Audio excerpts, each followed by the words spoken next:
다 함께 일어나셔서 묵도하심으로 맥주감사주일 2부 예배를 하나님 앞에 드립니다.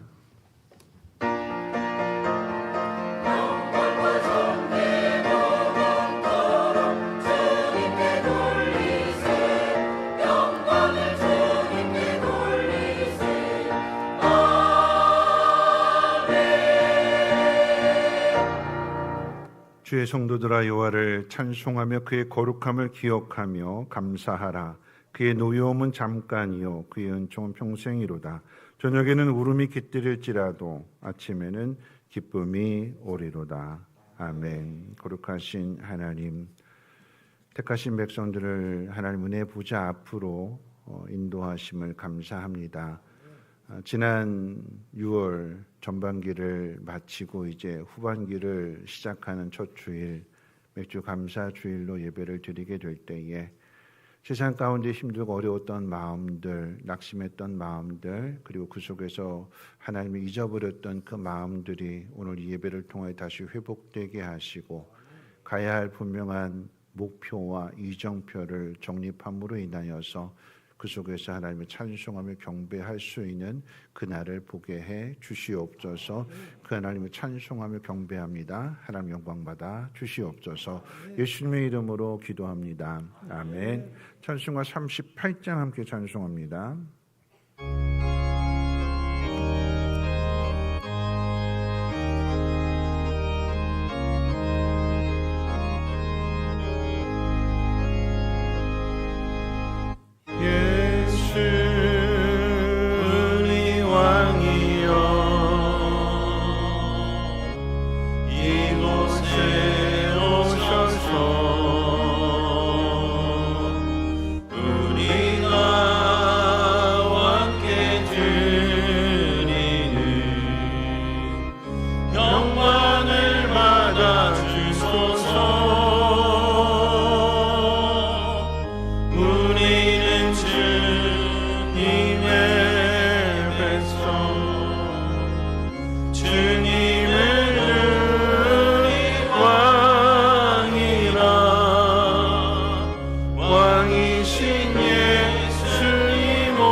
찬송가 되는 교동문은 105번입니다. 교동문은 105번입니다. 여호와께 감사하라. 그는 선하시며 여호와께 감사하고 그의 이름을 불러 아뢰며 그의 광야 사막길에서 방황하며 거주할 성읍을 찾지 못하고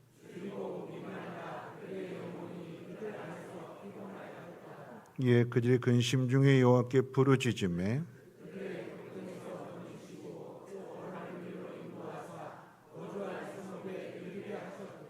여호와의 인자하심과 인생에게 행하신 기적으로 말미암아 그를 찬송할지로다.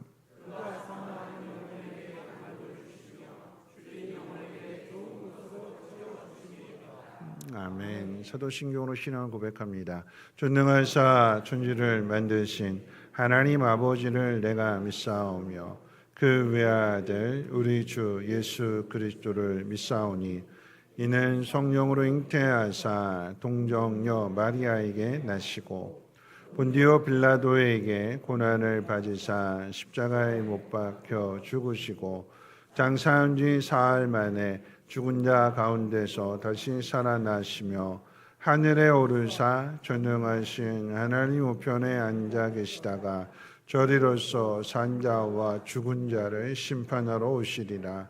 성령을 믿사오며 거룩한 공예와 성도가 서로 교통하는 곳과 죄를 사하여 주시는 것과 몸이 다시 사는 것과 영원히 사는 것을 믿사옵나이다. 아멘. 함께 앉으셔서 찬송가 435장, 통일찬송가로 492장 찬송 후에 김학복 장로님 기도해 주시겠습니다.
함께 기도드립니다.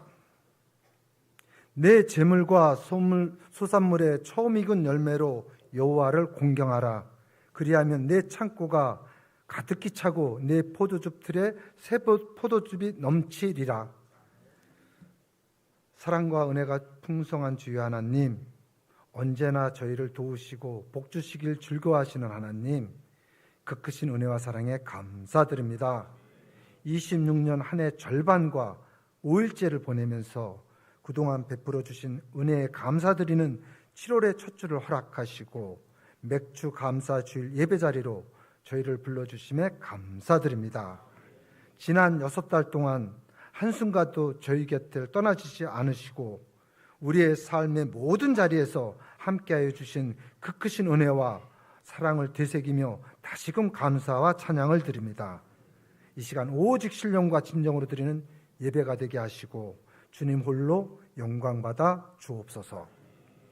사랑의 주여 하나님, 지나온 날들을 되돌아보면 은혜의 기쁜 날도 있었고 눈물의 시간도 있었습니다. 계획했던 일들이 순조롭게 이루어지는 날도 있었지만 뜻하지 않은 어려움을 만난 순간도 있었습니다. 때로는 기도의 응답을 경험한 일도 있었고 때로는 아직도 기다림 가운데 있는 기도 제목도 있습니다.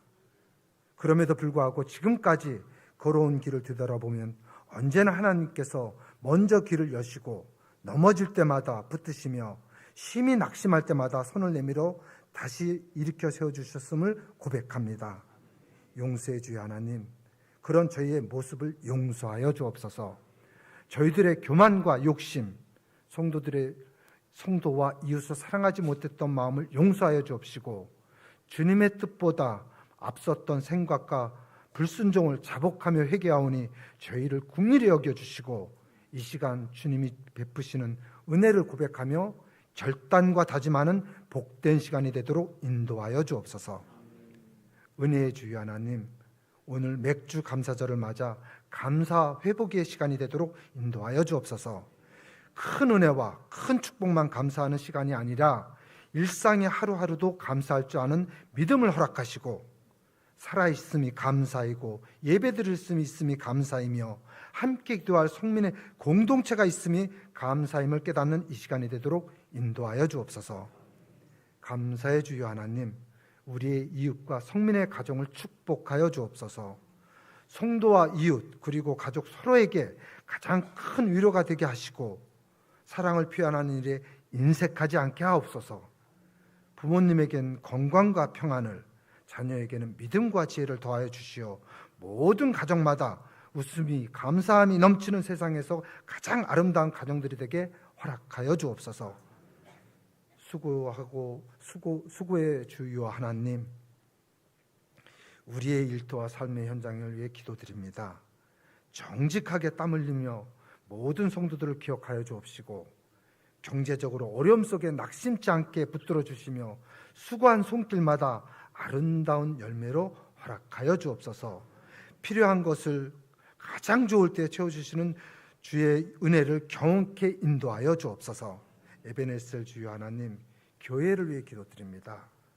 성도 한 사람 한 사람 기도가 살아 역사하는 교회가 되게 하시고, 말씀 위에 굳게 서는 교회가 되게 하시며, 주님이 주시는 사랑으로 서로를 섬기는 복된 공동체가 되도록 인도하여 주옵소서. 또한 무덥고 습한 7월, 8월 여름 행사에 함께 하시고, 여름 성경학교와 어린이부터 청소년, 청년 행사에 준비하는 모든 부서 가운데 은혜의 샘물이 마르지 않도록 인도하여 주옵소서. 특별히 7월 17일과 18일 1박 2일 전교인 수련회가 처음 있습니다. 사랑의 주님, 준비하는 각 기관과 관계자들 함께 하시어 그 시간을 통해 더욱더 속민의 공동체로 단단해지며 영적 신앙이 더욱 굳건해지는 진리의 시간이 되도록 인도하여 주옵소서. 누구보다 이 나라 대한민국을 사랑하시는 주여 하나님, 우리 모두가 함께하는 이 나라가 정의롭고 공평한 사회가 되게 하시고 진실이 존중받는 나라가 되도록 지도자에게 지혜와 겸손함을 더하여 주옵소서. 갈등보다 화합을, 분열보다 협력을 선택하게 하시고, 특별히 청년들과 다음 세대가 희망을 품고 살아갈 수 있는 역동적인 대한민국이 되도록 인도하여 주옵소서. 은사의 주여 하나님, 이혜진 담임 목사님을 위해 기도드립니다. 이 시간 단위에서 선포되는 말씀을 통해 우리의 영혼이 새롭게 되길 원합니다. 목사님이 입술을 주의 도구로 사용하여 주옵시고, 듣는 우리 모두가 회복과 결단의 은혜를 누리게 하시고, 삶의 방향을 다시금 주의 말씀으로 정돈되어 하나가 되게 인도하여 주옵소서. 또한 말씀을 통해 삶을 변화시키는 출발점이 되게 하시고, 한 주를 말씀과 기도로 살아내는 믿음의 은사 여정으로 이어지게 인도하여 주옵소서. 선한 목자 되시는 주여 하나님, 주를 위하여, 예배를 위하여 땀 흘리는 예배위원과 봉사자들의 손길 위에 하늘의 신령한 복으로 채워주시고, 아침부터 연습을 거듭하며 가장 아름다운 찬양으로 섬기는 임마누엘 찬양대 위에 주의 선하신 은혜로 가득 채워 주옵소서. 감사드립니다. 우리를 구원하시고 언제나 선한 길로 인도해 주시는 주 예수 그리스도의 이름으로 기도드립니다. 아멘.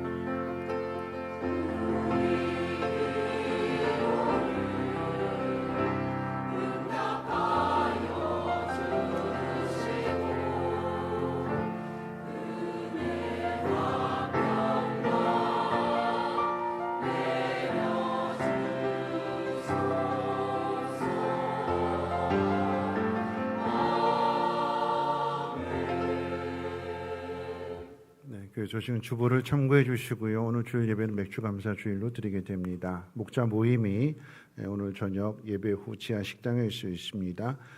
목자 되시는 분들은 매월 첫 주일 저녁 예배 후에 모이기 때문에 꼭 모여주시기를 부탁을 드리겠고요. 7월 17일, 18일 1박 2일 동안 전교인 수련회가 서산 엘림 하우스에서 있습니다. 신청하신 분들 혹시라도 회비 내지 않으신 분들이 있다면 회비를 내주셔야 일들을 진행하게 되니까 회비 내주시길 바라겠고요.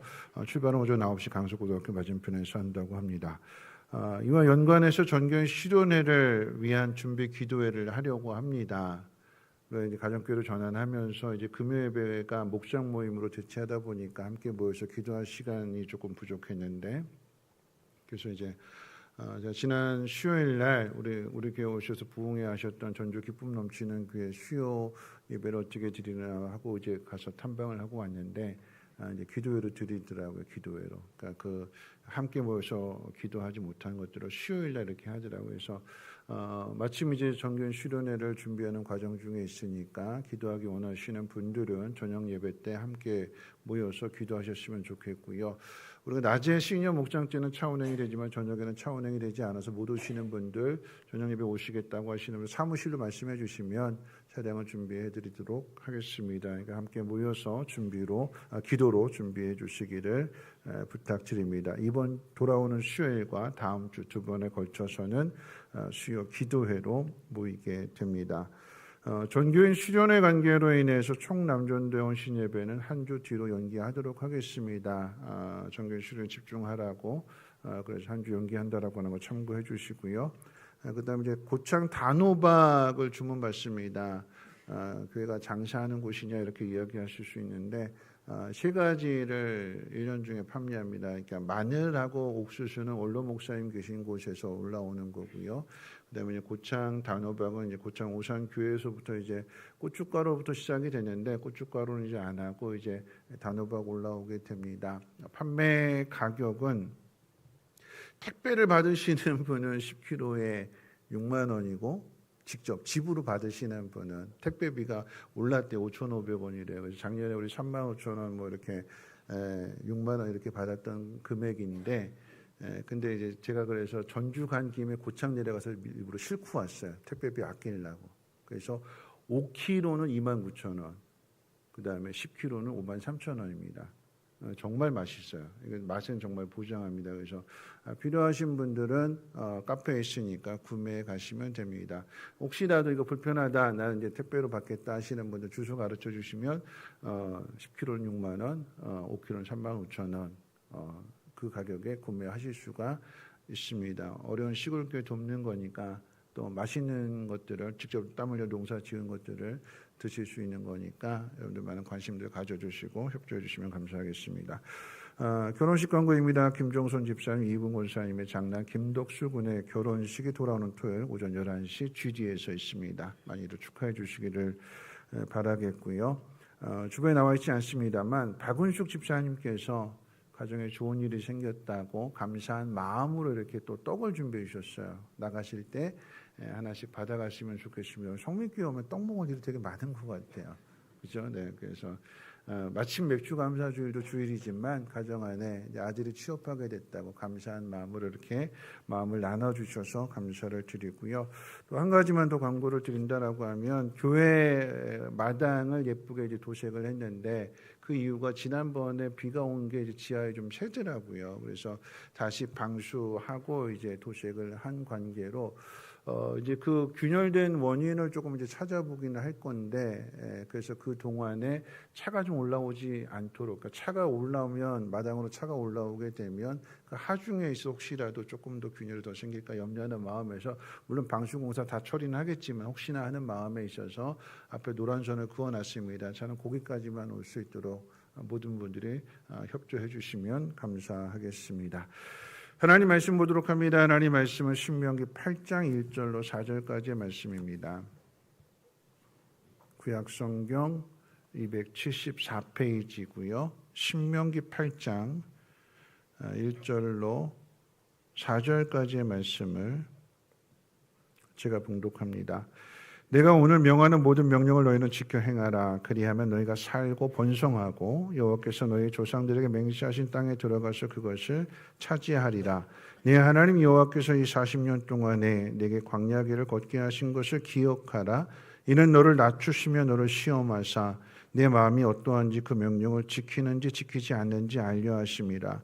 너를 낮추시며 너를 줄이게 하시며 또 너도 알지 못하며 내 조상들도 알지 못하던 만나를 내게 먹이신 것은 사람이 떡으로만 사는 것이 아니요 여호와 입에서 나오는 모든 말씀으로 사는 줄을 내가 알게 하려 하심이니라. 이 40년 동안에 내 의복이 헤어지지 아니하였고 내 발이 부르트지 아니하였느니라. 아멘. 임마누엘 찬양대 찬양이 있겠습니다.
기도하겠습니다.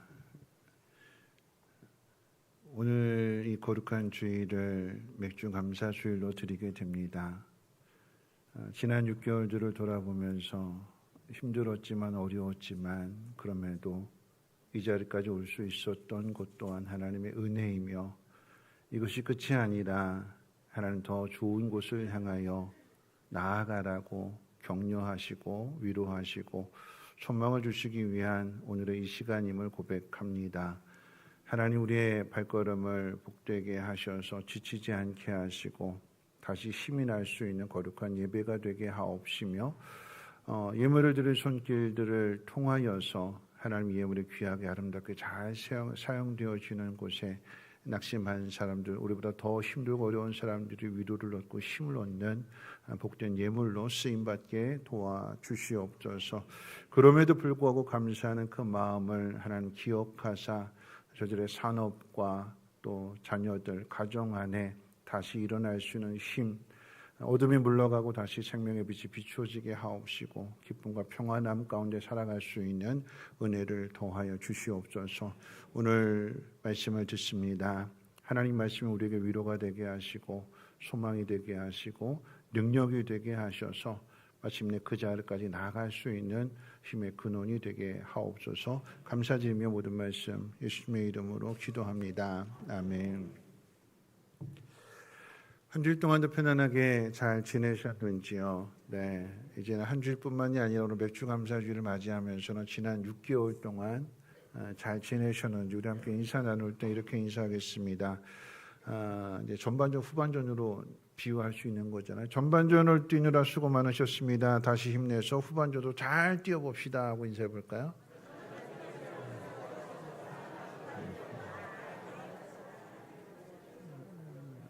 네, 경기 안 끝났어요 아직. 이제 오늘은 전반전 끝난 거죠, 그렇죠? 전반전 끝나고 아직 또 6개월이라고 하는 후반전이 남아 있습니다. 그래서 여러분도 힘내시라고 오늘 점심은 평소보다 조금 더 반찬을 한두 가지 더 했어요. 특별식으로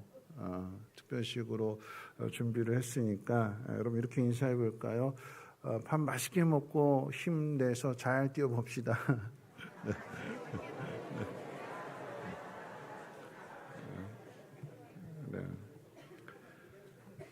오늘 우리는 2026년 한 해 딱 절반을 보내고 새로운 후반기를 시작하는 첫 주일에 맥주 감사 주일로 모였습니다. 그런데 오늘 이 예배에 나온 우리들의 솔직한 마음 그리고 발걸음은 그리 가볍지만은 않은 줄 압니다. 전쟁으로 인한 고육과 또 고환율 이로 인해서 치솟는 물가 또 경제적인 불황, 불확실한 미래, 이 모든 상황들 속에서 우리 가정이든 직장이든 또 일터든 그 어느 때보다도 이 팍팍한 삶의 무게를 버티고 견뎌내야만 합니다. 어떤 분들은 IMF 때보다도 더 힘들다고 말하시는 분들이 있고 또 어떤 때는 코로나 때보다도 더 힘들다고 말씀하시는 분들이 있습니다. 그런 상황 아래에서 과연 하반기에는 형편이 좀 나아질 수 있을까? 이 어려운 불경기 언제까지 또 어떻게 버텨야 하나? 매일 아침 눈을 뜰 때마다 밀려오는 현실의 염려가 우리의 마음을 짓누르곤 합니다. 그러니까 상황이 이렇다 보니까 솔직한 마음으로 감사하라라고 하는 말이 마음이 깊이 와닿지 않을 수 있습니다. 감사하라라고 이야기할 때 겉으로는 아멘하지만 속으로는 하나님 내 통장의 잔고가 점점 줄어가고 있는데 가게에 찾아오시는 손님이 점점 줄어들어가고 있는데 도대체 무엇을 보고 감사하라는 말입니까? 그런 탄식, 그런 아쉬움이 나올 수 있는 것이 솔직한 우리들의 마음일 것입니다. 그런 마음을 안고 오늘 이 자리에 예배하러 나오신 여러분들에게 오늘 이 맥주 감사절의 의미를 통해서 다시 가야 할 방향과 목표가 재정립되는 시간이 되기를 소망해 봅니다. 실망과 걱정이 교차하는 가운데서 귀 기울여 드려야 될 말씀이 무엇인지 오늘 함께 세 가지를 한번 생각해 볼 텐데요. 첫 번째는 우리는 약속을 받은 사람이라고 하는 사실을 잊지 말라라고 하는 거죠. 어려운 현실 앞에서 맥주 감사주의를 지켜야 하는 핵심 이유를 깨닫기 위해서는 이 절기의 유래를 먼저 생각해 봐야 됩니다. 왜 이것이 시작이 되었는가? 그리고 어떤 상황에서 이런 말씀을 주셨는가? 많은 사람이 맥주 감사절을 생각하게 되면 이스라엘 백성이 가나안 땅에 들어가서 첫 보리 수확을 하고 난 뒤에 거기에 대한 감사를 드리는 절기로만 생각을 하게 됩니다. 그런데 놀랍게도 맥주 감사절의 명령이 처음 주어진 시점, 그 장소는 가나안 땅에 들어갔을 때가 아니라 아무것도 없는 외롭고 거친 광야에 있을 때 하나님은 이 말씀을 주셨습니다.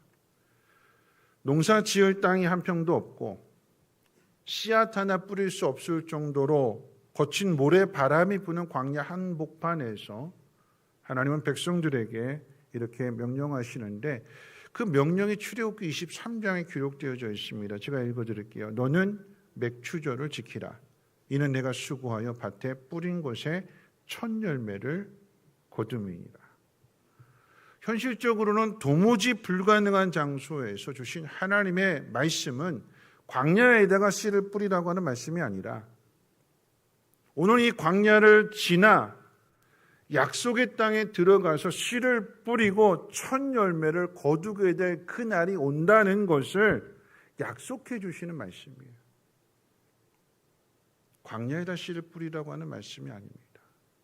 지금은 광야이지만 이 광야를 지나서 하나님 약속하신 가나안 땅에 들어가게 될 거고 그때 씨를 뿌려서 첫 열매를 거두게 되는 그날을 바라보라라고 하는 거죠. 내가 반드시 너희를 약속의 땅으로 인도할 것이며 그곳에서 너희가 직접 땅을 일구고 씨를 뿌려서 첫 열매를 거두게 하겠다. 미래를 위한 비전을 주시는 의미입니다.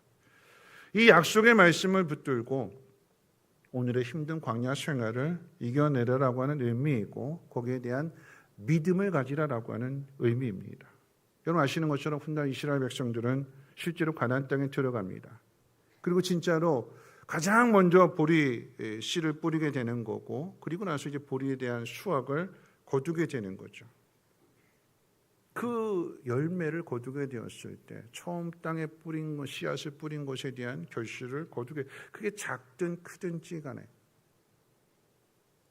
그들 깨닫는 것은 무엇이냐면 농사의 기술이 아니라 이스라엘 백성의 능력이 아니라 하나님 말씀하신 대로 이루어졌구나. 불가능한 자리에서 아무것도 보이지 않던 그곳에서 주셨던 그 말씀이 그대로 우리에게 이루어졌구나 하는 것들을 경험하게 되고 깨닫게 될 때 남는 것은 무엇이냐면 하나님의 도우심입니다. 여러분 그런 의미에서 가나안 땅에서 지킨 맥주 감사절은 단순히 보리 수확을 기뻐하는 축제가 아니라 눈앞에 있는 환경이 어떠하든지 간에 하나님의 약속은 반드시 이루어진다라고 하는 그 사실을 확인시켜주는 영적인 훈련이었습니다. 여기서 깨달아야 될 가장 중요한 진리 한 가지가 있는데 여러분 그것은 약속을 받은 사람, 나아가 하나님이 주신 꿈을 가진 사람이 얼마나 중요한가 하는 점입니다. 이와 관련된 연구조사도 있습니다. 도미니칸 대학교의 게일 매티스 교수의 실제 목표 설정 연구조사한 바에 따르면 명확한 목표를 시각화하고 기록하는 것이 행동을 만들어내고 행동을 이끌어내는 데에 긍정적인 영향을 준다고 발표했습니다. 다시 말하면 힘들고 어려운 상황 속에서 명확한 목표, 그 꿈을 마음속에 새기게 될 때 그게 이정표가 되는 거죠.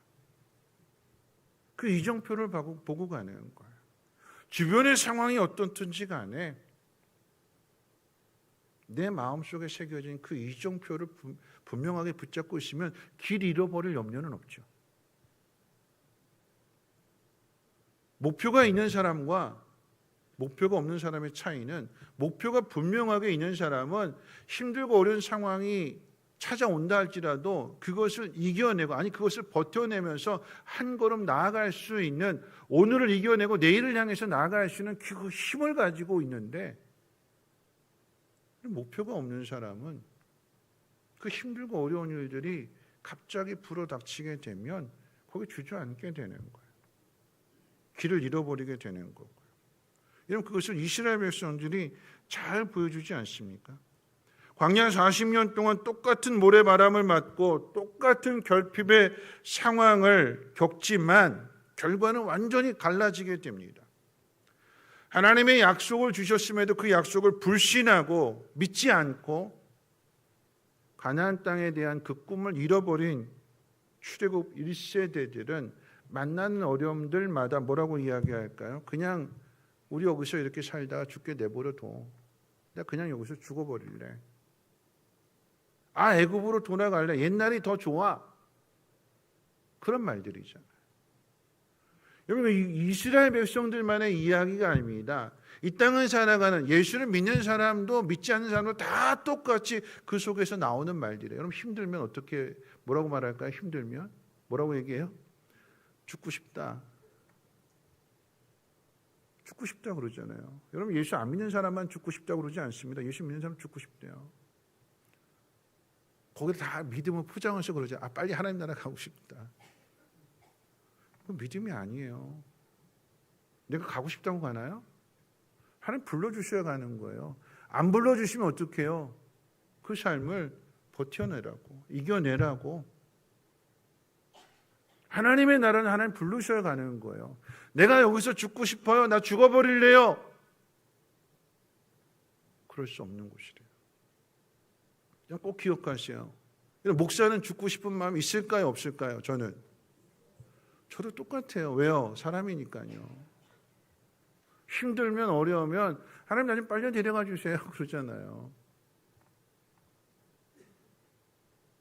왜 힘든 일이 우리 앞에 자꾸 이렇게 벌어지는 걸까요? 지난주 6.25에 대한 설교했는데 6.25 때만 힘든 게 아니라 IMF 오고 그전에 또 보릿고개도 있고 코로나 오고 그럼 지금은 전쟁이 남의 나라에서 터진 전쟁으로 인해서 우리가 괜히 고래 싸움에 새우등 터진다 우리가 힘들어지는 모든 사람이 다 힘들어지고 코로나도 마찬가지였잖아요. 저쪽에서 벌어지는데 전 세계가 다 패닉 상태에 빠지게 되는 거고. 왜 이런 일들이 발생할까요? 구별되라고요. 꿈을 가진 사람과 꿈을 갖지 못한 사람의 차이가 어떠한지를 드러내고 나타나게 되는 거죠. 여러분 잘 보세요. 성경의 이야기가 헛된 것이 아니라 여러분 성경 이야기 속에 보면 이스라엘 백성들 1세대는 다 죽겠다 그랬잖아요. 돌아가자 못 살겠다. 하나님이 뭐라고 말씀하셨냐면 내 귀에 들린 대로 그대로 해주겠다 그러셨어요. 죽겠다 그러니까 광야에서 다 죽습니다. 못 들어간다고 하니까 못 들어갑니다. 근데 여호수아와 갈렙은 똑같이 40년이 지나도 그들의 믿음은 있었어요. 들어가라는 믿음만을 가졌습니다. 그런데 이스라엘 백성들과 함께 연대 책임이 되어서 40년 동안 광야에 여호수아와 갈렙을 그대로 두셨습니다. 40년 똑같이 광야 생활을 가야 되지만 그런데 여호수아와 갈렙에게는 약속이 있잖아요. 너희 둘은 들어간다 그러셨거든요. 40년이 지나서 다 죽어 광야에서 사라지지만 여호수아와 갈렙은 들어갔습니다. 사랑하는 성도 여러분 약속과 꿈이 있는 사람은 아무리 현실이 힘들어도 앞을 향해 나아가야 될 분명한 명분이 있어요. 쓰러져도 다시 일어날 이유가 있습니다. 그래서 이스라엘 백성에게 그 광야 그 척박한 땅에서 맥추절을 지키라라고 하는 미래의 약속을 주시는 것입니다. 첫 열매를 거두고 난 다음에 지키라고 말씀하시는 것이 아니라 첫 열매를 기대할 수 없는 곳에서 그 고난의 자리에서 이 약속하신 말씀을 붙들고 미래를 바라보며 나아가라라고 하는 거죠. 눈앞에 보이는 상황에 주저앉지 말고 하나님의 말씀을 나침반 삼아서 말씀하시는 곳으로 나아갈 수 있는 저와 여러분이 되시기를 주님의 이름으로 축원을 드립니다. 두 번째 잊지 말아야 되는 것은 광야의 결핍은 약속을 받은 사람들을 위한 훈련이라는 사실을 잊지 말아야 됩니다. 광야의 시간이 훈련이래요. 하나님은 가장 빠른 길로 인도하실 수 있음에도 불구하고 가장 빠른 길이 아니라 40년 동안 그 척박한 광야의 길을 통과하게 하십니다. 오늘 본문 2절과 3절 상반절 말씀이 그 말씀, 그 이유를 정확하게 설명해 주는데 제가 읽어드릴게요. 내 하나님 여호와께서 이 40년 동안에 내게 광야 길을 걷게 하신 것을 기억하라. 이는 너를 낮추시며 너를 시험하사 내 마음이 어떠한지. 그리고 3절 상반절에 보면 너를 낮추시며 너를 줄이게 하시며. 하나님 우리를 낮추신대요. 줄이게 하신대요. 광야에 40년 동안 두신 이유가 거기에 있습니다. 낮추셔서 시험하시는 거예요. 그래서 하나님 약속의 땅에 들어갈 수 있는 걸맞는 사람으로, 합당한 사람으로 우리를 훈련하시는 거예요. 오늘 읽은 말씀 가운데 하나님이 너희의 마음을 시험하신다고 그랬어요. 여러분, 시험이라고 하는 단어를 들으면 나를 넘어뜨리려고 하는 유혹을 쉽게 떠올리게 되지만 여러분, 그것은 사단이 주는 시험이고요. 하나님이 주는 시험은 다릅니다. 사단은 어떻게 해서든 우리를 떨어뜨리려고 하는, 하나님에게서 멀어지게 하려고 하는 것이 목적이라고 하면, 하나님의 시험은요, 하나님이 시험을 보신대요. 하나님 시험 보시는 목적은 뭘까요? 떨어뜨리는 게 목적일까요? 합격시켜 주려고 하는 게 목적일까요? 합격시켜 주려고 하는 게 목적이에요. 그래서 시험 보시는 거고요. 그래서 훈련하시는 것입니다. 이스라엘 백성의 훈련의 목적은 그들의 마음속에 있는 근원적인 의심과 불신앙을 드러내서 고치시기 위해서 이 시험을 하시는 거예요. 그럼 이스라엘 백성이 걸어간 광야의 길을 한번 잘 보십시오. 홍해 바다를 건넌 그 길은, 그 사건은 애굽에게는 심판의 길이 되지만 이스라엘 백성에게는 구원의 길이 됐잖아요. 홍해 바다에서 건진받았습니다. 바다로부터도 구원을 받았지만 추격해오는 애국 군대로부터 구원받은 거잖아요. 그러면 길이 쫙 비단길이 펼쳐져야 되는데 홍해 바다 건너고 난 다음에 가장 먼저 맞이한 사건이 뭔지 아세요, 여러분? 우리 최현남 장로님 아시죠? 무슨 사건이에요? 마라 사건입니다. 마라 사건. 마라의 사건. 그런데 성경에 보면 3일 길을 가서 마라의 쓴물을 만났대요. 하나님이 길을 못 찾아서 3일 동안이나 물 없는 곳으로 가게 하신 걸까요? 3일 동안이나 하나님이 물을 찾다가 겨우 찾았는데 그게 쓴물이었을까요? 아니잖아요. 훈련의 목적이에요. 어떤 훈련이요? 그렇게 마실 물, 3일 동안에 마실 물을 얻지 못한 그 속에서 뭐가 나올까요? 뭐가 나와요? 원망과 불평이 나와요. 그럼 제가 그냥 평범한 장소도 아니고 3일 동안 광야에서 물을 먹지 못해, 이혜진 목사가 광야에서 사막에서 3일 동안 물을 먹지 못했다고 한번 생각해 보세요. 그러면 3일 동안 목마른 내가 물을 못 얻는데 앞에 물을 야 물이다 하고 달려갔는데 그게 쓴물 도저히 먹을 수 없는 물이라고 하면 제 입에서 어떤 말이 나올까요? 할렐루야 하나님 감사합니다 그랬을까요? 이런 젠장 이랬을까요? 어떤 말이 나올까요? 원망이 나와요. 불평이 나옵니다. 하나님 나 죽으라고 하십니까? 하나님 나 죽이시겠습니까? 원망이 나오고 불평이 나와요. 왜요? 사람 속은 다 똑같거든요. 그걸 드러내시는 거예요. 여러분 보세요. 내가 모든 것이 다 풍족하고 넉넉할 때는 거기서 인심도 나오죠. 넉넉하고 풍족하니까. 뭐라고 얘기하냐면 하나님 복 주셨다고 하나님 은혜 주신 거라고 이야기합니다. 그런데 궁핍해지면, 가난해지면, 아프면 그걸 은혜라고 말할 사람이 있을까요? 그 속에서 감사할 수 있는 사람이 있을까요? 근데 그게 믿음이래요. 하나님에 대한 믿음. 감사는요, 은혜는요, 풍성한 곳에서도 찾는 거지만 줄이고 목마른 곳에서도 그곳에서도 은혜를 찾을 수 있는 게 그게 믿음이래요. 그게 믿음의 실력이래요. 이스라엘 백성들이 3일길이나 마실 물을 찾지 못해서 겨우 만난 물이 쓴 물이었어요. 당연히 그 속에서 원망이 나오고 불평이 납니다. 하나님에 대한 원망이고 지도자에 대한 원망입니다. 하나님이 거기에 대해서 야, 니네 그렇게 나를 못 믿냐? 홍해바다 건너게 해줬잖아. 홍해바다를 살게 해줬잖아. 바다를 갈라줬잖아. 너희를 건져냈잖아. 너희도 그거 봤는데도 그거 나를 못 믿니? 책망하지 않으셨어요. 꾸짖지 않으셨어요. 마라의 사건 가운데 하나님 꾸짖으시는 이야기가 없어요. 간략하게 뭐라고 이야기했냐면 모세가 하나님 앞에 기도했더니 하나님께서 한 나무를 그 물에 넣으라고 지시하셨다. 이 내용입니다. 가르쳐 주시는 거예요. 그 극심한 환경 속에서 어떻게 해야 되는지, 하나님 백성은 어떻게 해야 되는지를 가르쳐 주시는 거예요. 교훈이 뭘까요? 기도하라라고 하는 얘기예요. 하나님 앞에 도움을 요청하라라고 하는 이야기입니다. 방법이 멀리서 찾아오는 것이 아니라 내 눈앞에 있는데 내가 그것을 보지 못하는데 하나님은 그걸 보시잖아요. 얼마든지 반석을 쳐서 물을 내실 수 있는 분인데 3일 길이나 그렇게 헤매서 만나게 하시는 이유는 뭐냐면 그 극심한 자리에서 교훈을 주시는 거예요. 구하라. 구하라.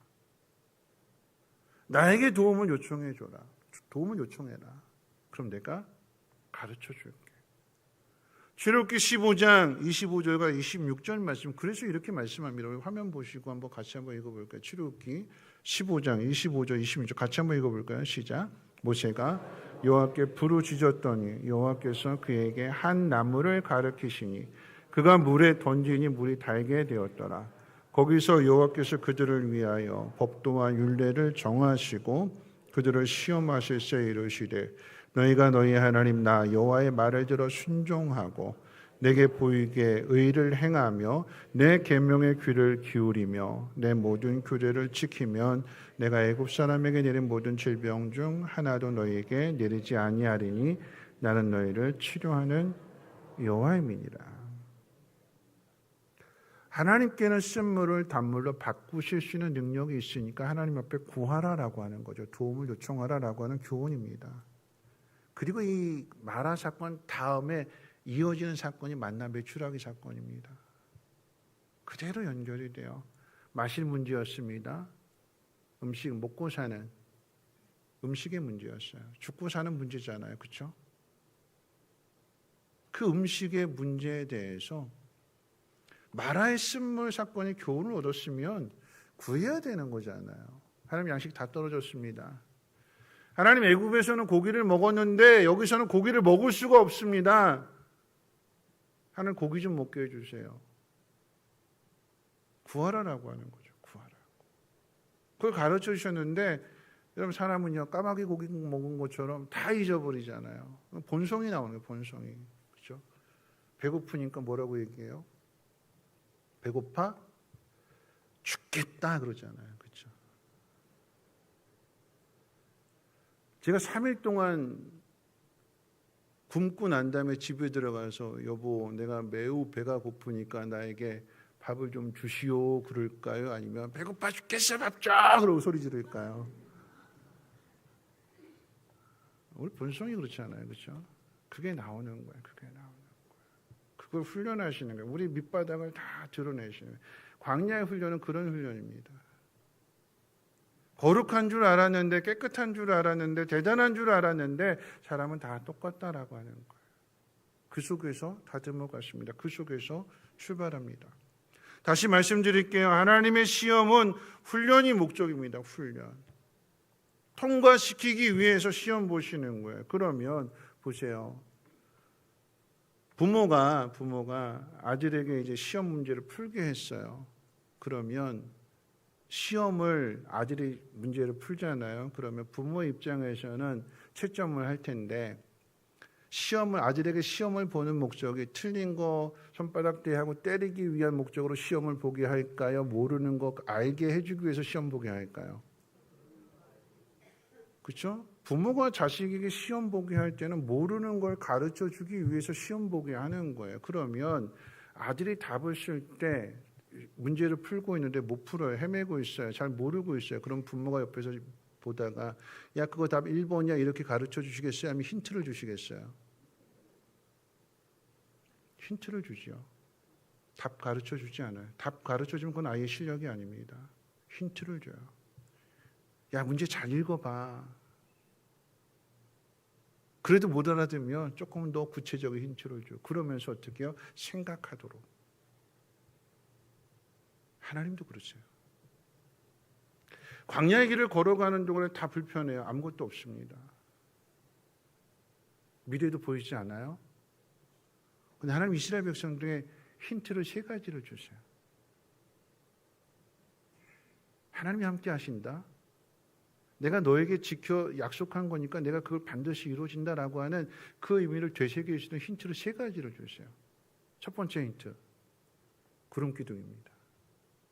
구름기둥은 언제 필요한 거죠? 한낮에. 두 번째 힌트 그러면 불기둥. 불기둥 언제 필요한 거예요? 밤에. 여기 2가지가 구름기둥과 불기둥이 동시에 있을 수 없어요. 한낮에 불기둥이 있으면 어떻게 될까요? 구름기둥도 있고 불기둥도 있으면 다 타 죽어요. 밤에 불기둥도 있고 구름기둥도 있으면 어떻게 될까요? 낮에는 타 죽는 거니까 밤에는 얼어 죽어요. 낮에 구름기둥을 보면 낮에는 불기둥을 못 봅니다. 밤에 불기둥을 보면 낮에 구름기둥은 볼 수 없습니다. 왜요? 낮이고 밤이니까. 3번째는 더 명확한 거죠. 만나입니다. 이 만나는 쌓아둘 수가 없어요. 아우 힘들게 매일매일 그렇게 음식을 구하러 가. 그냥 한꺼번에 다. 일주일치를 예를 들어서 일주일치 한꺼번에 가지고 왔다고 생각해 보세요. 썩기도 썩는 거지만 어떤 문제가 발생이 되느냐. 그 일주일치를 끌고 간다고 생각해 보세요. 광야길을. 누가 고생해요? 내가 고생해요. 내가 쌓아놓은 만큼 그거를 그 광야길을 끌고 가야 되는 거잖아요.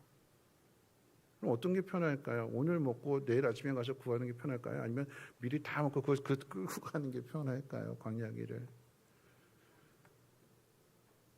이 3가지 힌트는 뭐냐면 하나님 한꺼번에 다 주시지 않으세요. 그 날을 버틸 수 있을 것만큼. 다 주시면 거기 안주해 버리게 되니까, 거기 눌러 앉아 버리게 되니까, 꿈을 잃어버리게 되니까 그 꿈을 이어갈 수 있을 만큼의 버티고 견딜 수 있는 것만큼만 주세요. 왜요? 이게 여기가 본 게임이 아니니까. 들어가야 돼. 거기에서 먹고 마실 수 있는 것은 잠을 자는 숙소나 모든 것이 광야와 비교할 수 없는 거거든요. 그러니까 이 척박한 땅에 안주해 버리지 말고 하나님 주시는 것을 바라보면서 갈 수 있도록 최소한의 것만 주시는 힌트를 가지고 정답을 찾아내라고요.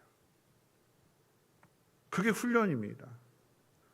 여러분 이 훈련의 의미를 제가 지난 그 새벽 예배 때 한번 말씀을 드렸는데 시편 3편 금요일날 새벽 예배 말씀이잖아요. 시편 3편 다윗의 이야기를 한번 생각해 보세요. 시편 3편은 아들 압살롬이 반역을 해서 왕이었던 다윗이 도망가면서 지은 시입니다. 그 다윗의 시의 시작을 이렇게 시작합니다. 첫 마디가 이거예요. 여호와여 나의 대적이 어찌 그리 많은지요. 우리식으로 이야기할게요. 하나님 내 앞에는 나를 죽이려고 하는 적이 왜 그렇게 많습니까? 이제는 하다 못해 내 자식 새끼마저도 나를 죽이려고 칼을 들었습니다. 그게 다윗의 심정이에요. 기가 막힐 노릇이잖아요.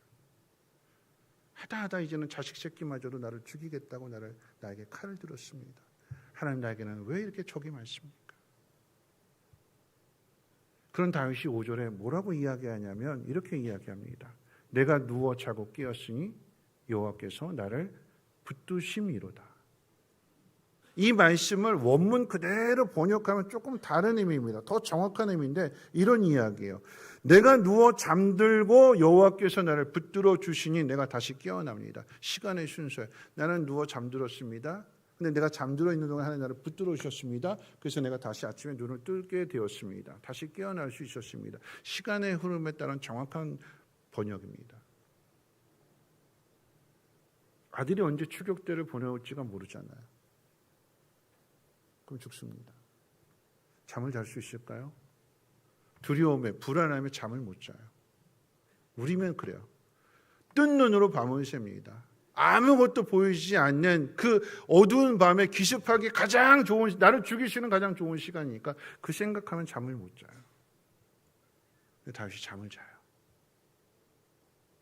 아침에 눈을 뜬 그 결과로 인해서 다윗이 깨닫는 게 뭐냐면, 하나님 나를 붙들어 주셨구나, 지켜주셨구나.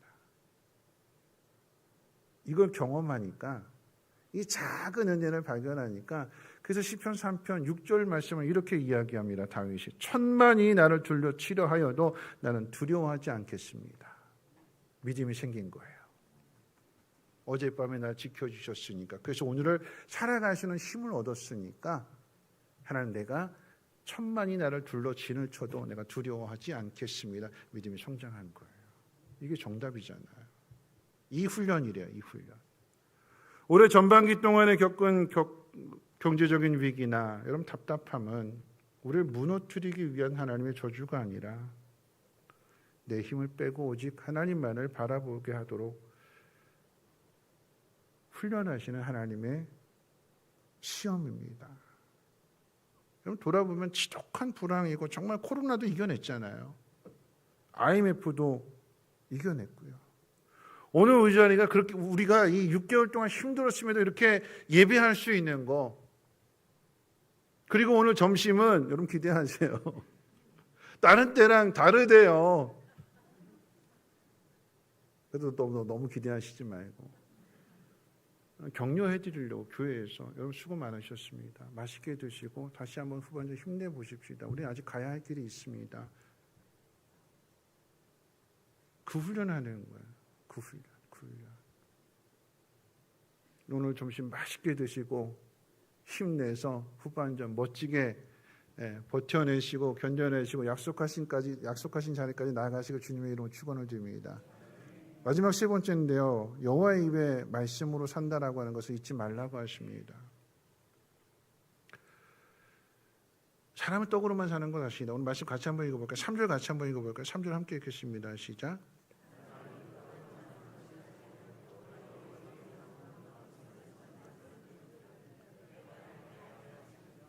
네. 3절 하반절 내용이죠. 3절 시작은 너를 낮추시면 너를 줄이게 하시며, 그러면서 그 목적이 뭐냐? 사람이 떡으로만 사는 것이 아니라 하나님 말씀으로 산다는 것을 우리에게 가르쳐 주시기 위해서 이 광야길을 갖게 하시고 우리를 낮추시는 거예요. 뭘로 산다고요? 말씀으로. 떡과 말씀이 대조가 되는 거예요. 비교가 되는 겁니다. 떡은 뭐냐? 눈에 보이는 거예요. 떡은 뭐냐? 내 힘을 만들어낼 수 있는 거예요. 근데 말씀은요, 보이지 않습니다.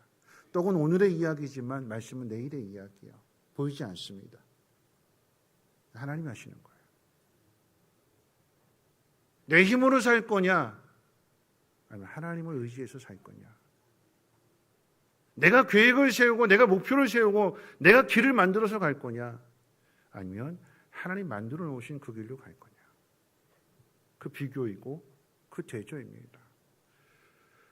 하나님의 입에서 나오는 말씀으로 산다라고 하는 것이, 이것이 진리라고 하면, 우리가 후반기를 살아가면서 내가 붙들어야 될 말씀이라고 한다면 실제적인 훈련이 필요한 거죠.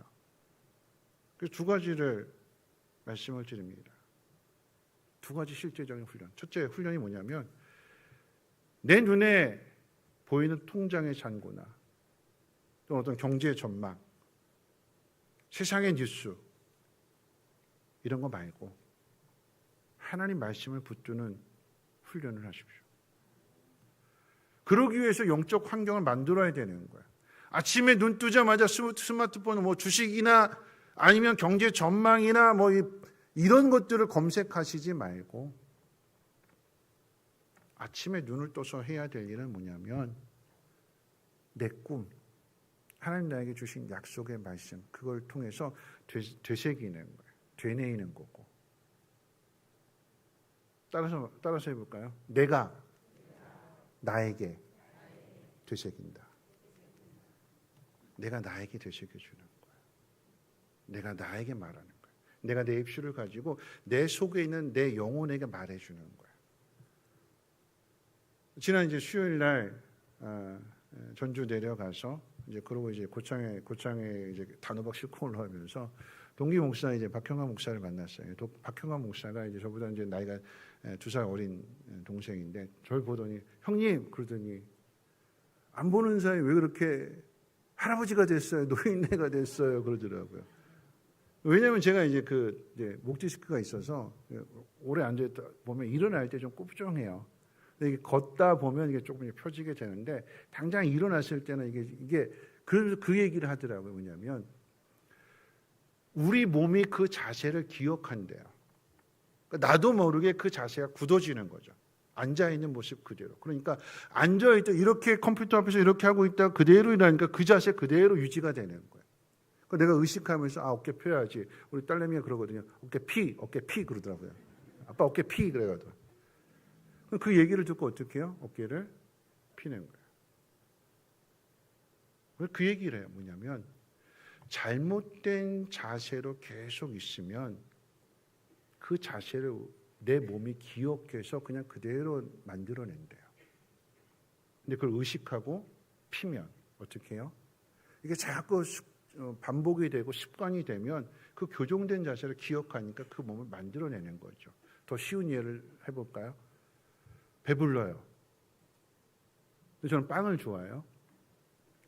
늘 하는 얘기잖아요. 밥 다 먹고 나면 꼭 빵이 있어요. 그럼 빵을 먹어야 될까요? 말아야 될까요? 먹어야죠. 좋아하니까.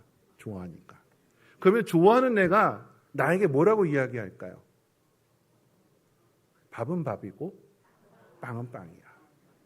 밥배 따로 있고 빵배 따로 있어.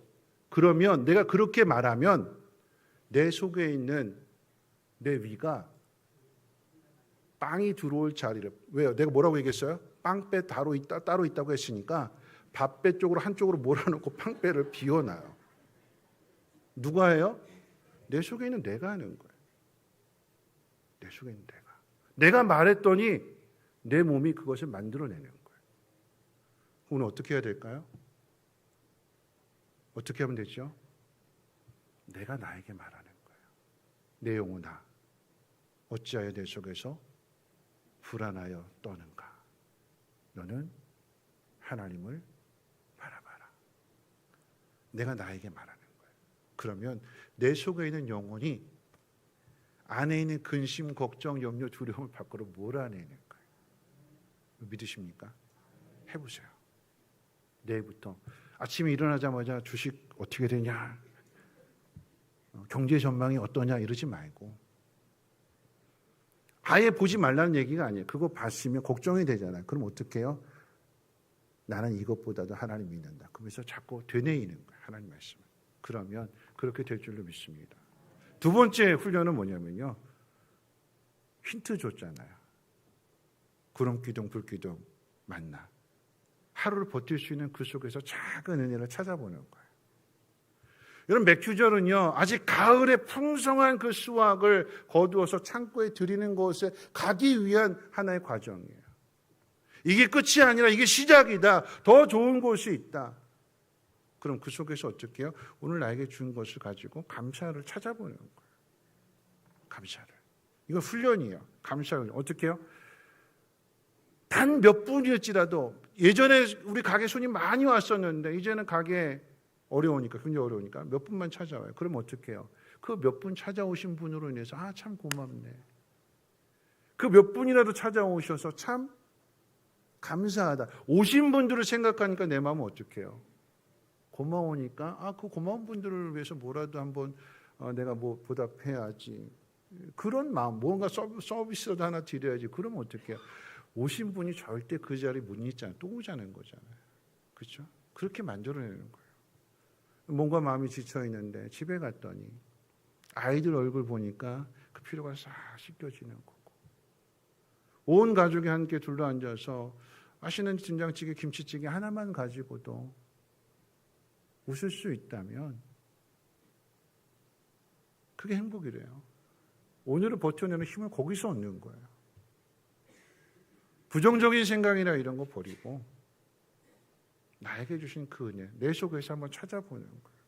어제 맥주 감사주일 이제 음식 준비하는데 제가 이제 단호박을 쪄드렸어요. 이렇게 쪼개가지고 그랬더니 깜짝 놀랐어요. 목사님 이런 것도 할 줄 알아요? 그래가지고 제가 그랬죠. 살아남으려면 이렇게 배워야 돼요. 근데 그러면서 한 얘기가 그거였어요. 뭐냐면 힘들지 않으세요? 평상시보다도 메뉴가 조금 한두 가지 더 늘었고 제가 또 이제 단호박까지 이렇게 가져가니까 눈이 이렇게 이것도 쪄야 돼요? 아니야, 이건 다음 주에 먹을 거야. 이건 다음 주에 우리 다음 주는 보리밥이래요. 보리비빔밥이래. 다음 주는 그거 먹으면서 같이 먹을 거예요. 그러면서 그렇게 얘기했어요. 힘들지 않으세요? 반찬 가지가 더 늘었는데 그랬더니 그렇게 이야기하시더라고요. 아니요, 기뻐요.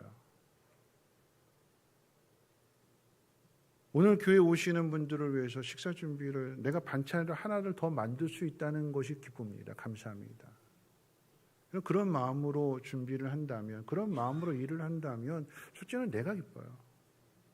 그리고 그렇게 기쁜 마음으로 일하는 모습을 다른 사람이 보게 될 다른 사람도 기뻐지게 되는 거죠.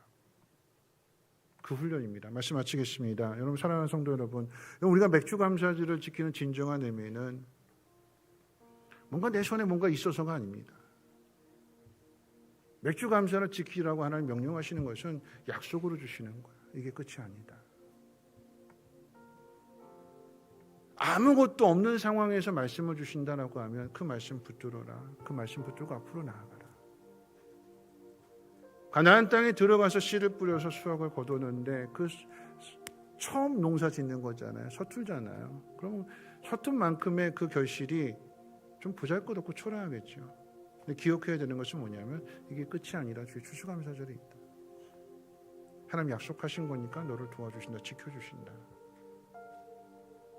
그걸 잊지 말라라고 하는 것이 맥주감사절을 지키는 의미입니다.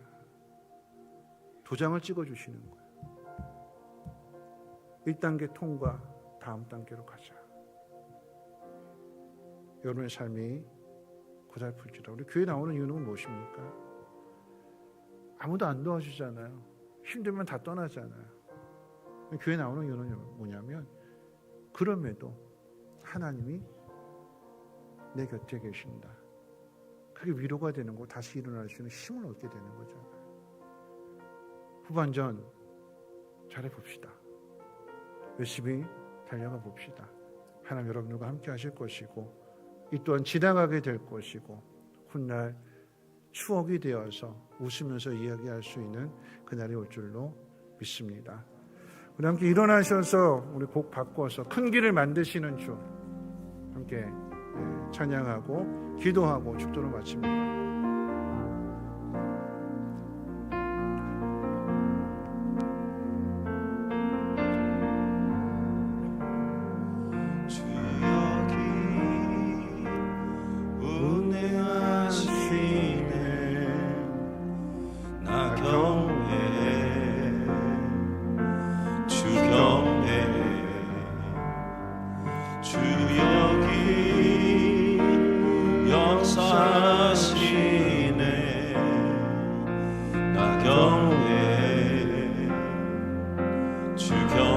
다시 한번 고백합니다. 주 여기 운행하시네. 주 여기 운행하시네. 나 경배 주 경배 주 여기 역사하시네. 나 경배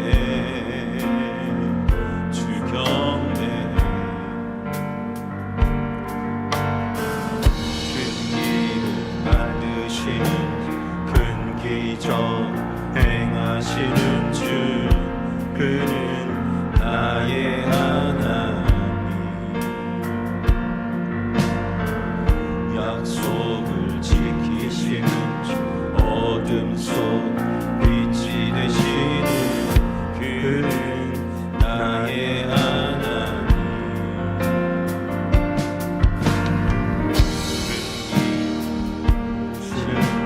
큰 기적을 행하시는 주 그는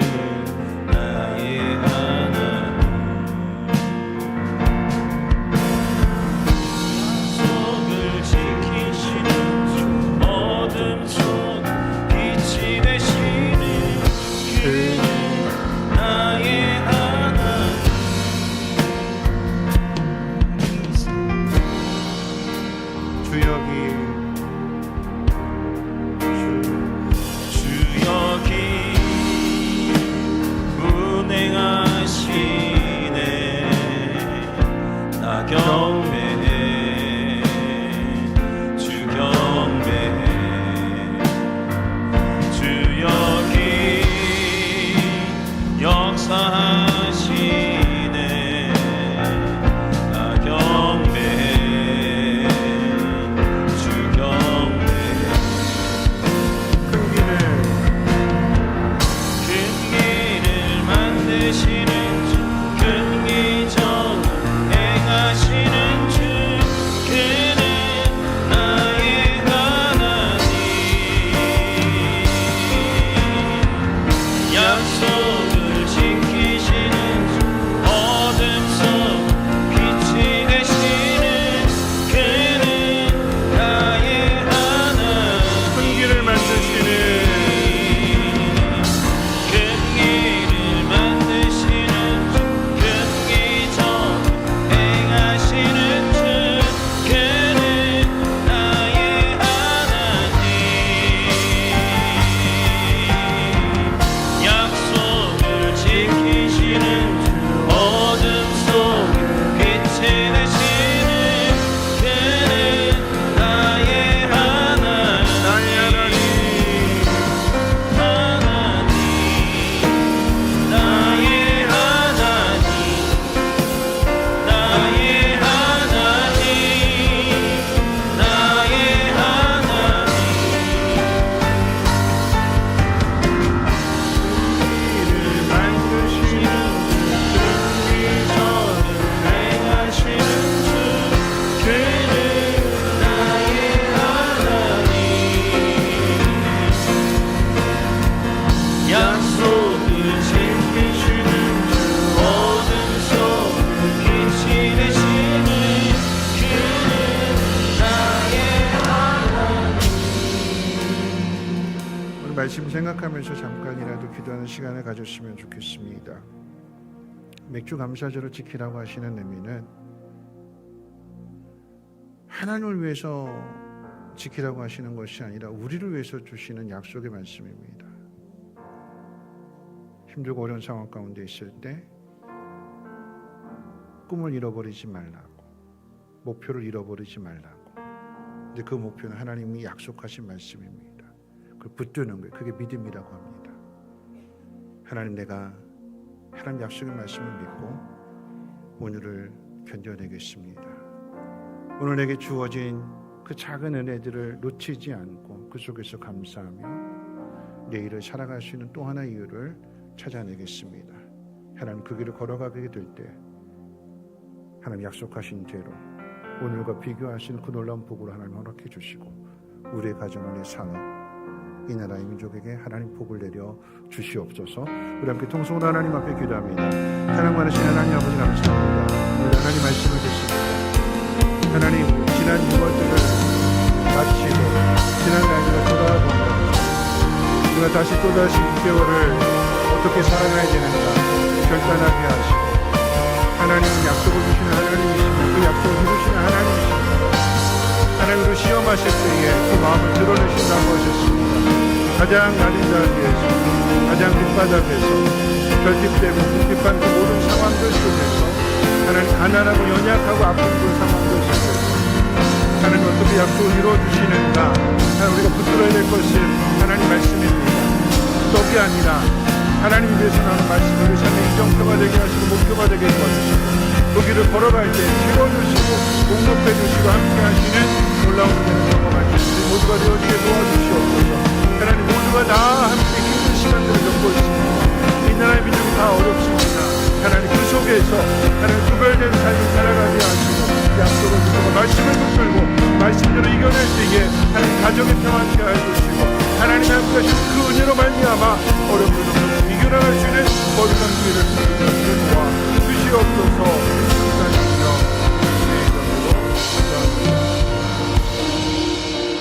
이제 말씀을 들으신 삶의 자리로 나가십시오. 두려워하지 말고 약속의 말씀을 되뇌이십시오. 하나님 여러분들과 함께 하실 것이며 그 약속의 말씀을 친히 이루어 주실 것입니다. 이제는 우리 주 예수 그리스도의 무한하신 은혜와 하나님의 그 크신 사랑하심과 성령님의 감화 감동 충만 보호 역사하심이 약속을 신뢰하며 믿음의 길을 가기로 다짐하고 결단하는 자라는 주의 백성들 머리머리 위에와 저들의 가정과 하는 모든 일과 특히 자녀들 위해 성민교회와 성민쉼터, 성민유치원 이 나라의 민주가 북한 땅과 전 세계 위에 이제로부터 영원토록 항상 함께 있을지어다. 아멘.